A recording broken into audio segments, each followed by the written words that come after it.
Hubhopper Originals. To start your podcast for free, log on to studio.hubhopper.com. Hello and welcome to the Success with Savitha podcast, where we share hot tips on how to do life and business without losing your mind. I'm your host, Savitha Nanjappa, entrepreneur, high-achieving 9-to-5er turned transformational success coach, helping you create a wildly successful business. Come hang out with me and other fabulous humans like you every week for stories and chats packed with a healthy dose of tips, resources, how-tos, and real talk. Side effects may include a happier and more confident you with each passing day. Hi, and welcome to the Success with Savitha podcast. And in today's episode, I'm going to be talking about how to deliver a great customer experience to your clients, whether you're a small business or a big brand, whether you're in B2B or B2C. Having spent 17 plus years in corporate India, some of the things that I've heard often over and over again in some of the companies that I worked with, because I spent 12 plus years customer service delivery. And some of these things that I've heard are customer is always right, customer is king. We must always treat the customer like a guest. In fact, in one of the companies that I worked with, the mantra was Atithi Devo Bhava, which means in India, which means customer is equal to God. These were the things that I heard. So it really built a deep respect for customer experience, customer service within me. And I have observed many businesses, you can have a great product, you can have a lot of great stuff, but when you don't have good delivery, you don't deliver a good customer experience to your clients, those businesses don't really last in the long term. And there are many great examples of companies which do so great at customer service that customers want to keep coming back and buying from them. The sweet spot for any business is when customers become your advocates, when they start talking about your product or service. That's like the sweet spot for brands, because you then don't need to be working so hard at selling, because then it is automated. Your customers are your ambassadors. Today, I'm going to talk about what is inside the customer life cycle and what are some things that you can do to deliver a great customer experience. So when you look at the customer life cycle, we begin with the purchase experience, when the customer is buying something from you, and then the onboarding process, especially in service-based businesses. You may have to welcome the customer on into your platform, into your business, onboarding them. What's that process look like? That's the start of your customer life cycle. Then the experience, and then comes the experience as they get in business. Maybe you have a business which is a recurring service, so they continue to experience it month on month, or it's a one-time service. They buy a product, it's a one-time project, and then they move on. So the experience while you're engaging with them, how you engage with them, how you communicate with them, that delivery. And finally, the fulfillment, right? Or where you're giving them the service, finished product, or you're giving them the finished project. You're completing your service delivery, how you then offboard your client. So this is your customer life cycle, starting from when they come in till they exit. Now, you don't want an exit if you have a recurring service and you want clients to be there, because we all know retaining a customer and getting repeat business from a customer is better than acquiring a new customer. There's always a bigger cost in acquisition versus the cost that it takes to retain an existing customer. So you want to hold on to clients who are good clients, paying clients, who pay on time. You want to hold on to these kind of clients, and therefore you must put effort into the retention process. I used to work with a co-working place before the pandemic. When the pandemic hit, I really saw how poorly they delivered their service. A, there was no communication. B, we had to check with them about what would happen. Yes, there was communication around how long they were closing because we had the lockdown, but there wasn't any communication about whether I would need to continue paying for the service. Would it be discounted? If it's discounted, for how long? Nothing. We had to follow up. We had to check with them about everything. And finally, when the pandemic continued, and I reached out to them and I said, hey, I'm going to suspend my membership for a while. There was nothing. They said, yeah, okay, sure, do it on this day. If you're a day late, then we will charge you. So I did it, and there was zero retention.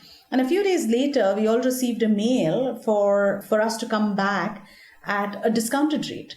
which I thought was completely ridiculous. You are letting go of a customer. You could have offered them a discounted rate. You could have done something around your price point to retain the customer versus letting them go, offboarding them from the system, deleting their membership, and then when a week later you're sending them an offer to restart their membership or to come back and join as a fresh member, which is ridiculous. And it's really bad retention process, or it's really bad business, because you're not interested in the customer, you're not interested that they're leaving you, you're not putting in any effort to retain them, and then you're giving them an offer. That means everybody's better, and the offer was obviously better than the membership fee that I was already paying. So it would have made better sense for everyone to quit their membership and rejoin on the offer. That's just an example of how, if you don't put in retention efforts, you may end up in the long term by consistently focusing on the sales process and therefore losing out on existing customers. And it is really challenging for a business to work in this manner where you don't retain, but you're constantly acquiring. So moving on, when you look at customer life cycle, the first step to ensuring that your clients stay happy is to be super clear with your communication and give them information about when you're going to be in touch. When should they expect to hear from you? This is really important, especially if you're in a service-based business, so that they don't have to wonder when they'll be hearing from you again. Giving a date really helps to make them feel taken care of, and telling them exactly what you'll be requiring from them at each step of the way is also critical. Often, let's say if you're in a service-based business like designing or copywriting, you need information from them before you can even get started. So giving your client a time frame is especially important when you go on, let's say, a vacation, because they absolutely need to know when they'll hear from you instead of worrying that you've run off. So having consistent communication in place is really key. So set this up right from the time that you're onboarding them until the project delivery, until you need to offboard them. Keep them in the loop. Just like you would see any product that you're buying. If you look at Amazon, you have, once you purchase, they email you and they confirm that your order is placed. They tell you when you can expect it, and then you're able to track the order at every step of the way. The same thing would apply if you're in a service business. Moving on from that, the first result of whatever you're working on is important. Give clients a sneak preview of what you're working on versus leaving them in the dark. Always consider whether there's a part of the entire project that you can do right now, shortly after starting the process, to show them the direction you're going in. This gives them tangible result. This gives them an idea of what to expect. Let's say you're a photographer. This could mean quickly editing 2 pictures from the session that you just did and putting it on social media so the client can rest assured that the shoot went really well. It also gives them something to gush about while you finish up the whole editing process. So think, what are some of these things that you can do within your own process depending on the type of business that you are in. For projects that don't have immediate results, you could send a screenshot or an image of something, or just a color palette idea, anything that reminds them that you're on it and you haven't forgotten about them. What can really deter people is if you don't give them a date or at least an estimation of when you will have the project done by. When you leave it open-ended, the client will be uneasy not knowing if you're still working on it and are still keeping in touch with what they need. It's really important to give yourself some buffer time, cushion time. Life happens, things get busy, and you have other clients to deal with. So give yourself an extra week or 2. If you happen to finish the project before then it's a bonus. Keep all of these timelines in mind when you're working with clients. How can you make the experience even better for your client in ways that don't cost you a lot of time, money, or effort?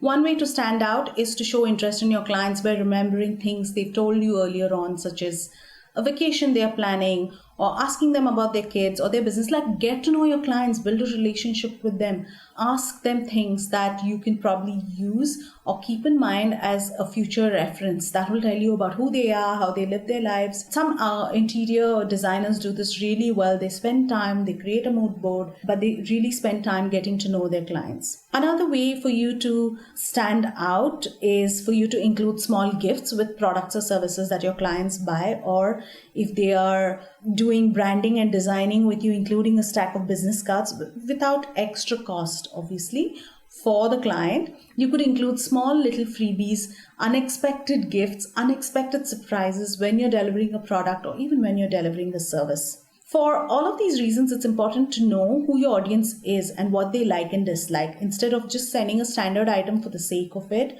chocolates, flowers, and mugs may work for some people, but to others, it may not really count for much. Go and think about them as an individual and surprise them. It does not have to cost you a lot of money. So there are small, simple steps that you can take to really make time with your client count. Another thing that you should do is to make sure that you consistently email them, you let them know everything that is included, things that are not included, you have a check-in conversation with them, especially if it's more of a project-based kind of service that you're offering where you're working with them one-on-one. Sometimes you can be working with an interior designer, you have no idea what's happening, they've taken time, and often clients hate it when they are the ones who need to follow up versus the other way. Make sure that they don't have to follow up with you, but you are setting those expectations and you are setting those timelines for when you are going to be updating them and giving them information. So in a nutshell, things that will make it very simple and easy for you. Number one is communication. Make sure you're communicating right. Also, I recommend having a really good onboarding process, and I will do another episode on how you can set up your onboarding process. And finally, after you finish delivery and fulfillment, there are things that you can do in the offboarding phase, which is maybe you collect a testimonial, you ask for feedback. That's when you probably send out a thank you card with a gift. These are things that you can keep in mind, small baby steps that will enhance the customer experience. Often people tend to get the big things right, but they miss out on the smaller things, which are surprises that will make it sticky for the customer. They'll want to stick with you, they'll want to stay with you, and finally they will want to advocate for you. I hope you like these tips. Share with me your feedback and subscribe to my podcast if you're on iTunes, or click to listen regularly on other platforms. Thank you for listening in today, and I'll see you next week. Thank you for listening to the podcast. If you like this episode and you want more, you can go to the show notes on my website, which is successwithsavitha.com/podcast.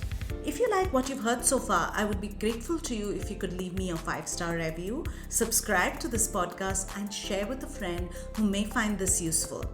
You can also follow me on my Instagram @successwithsavitha and DM me any questions you may have, and I will be happy to answer them for you.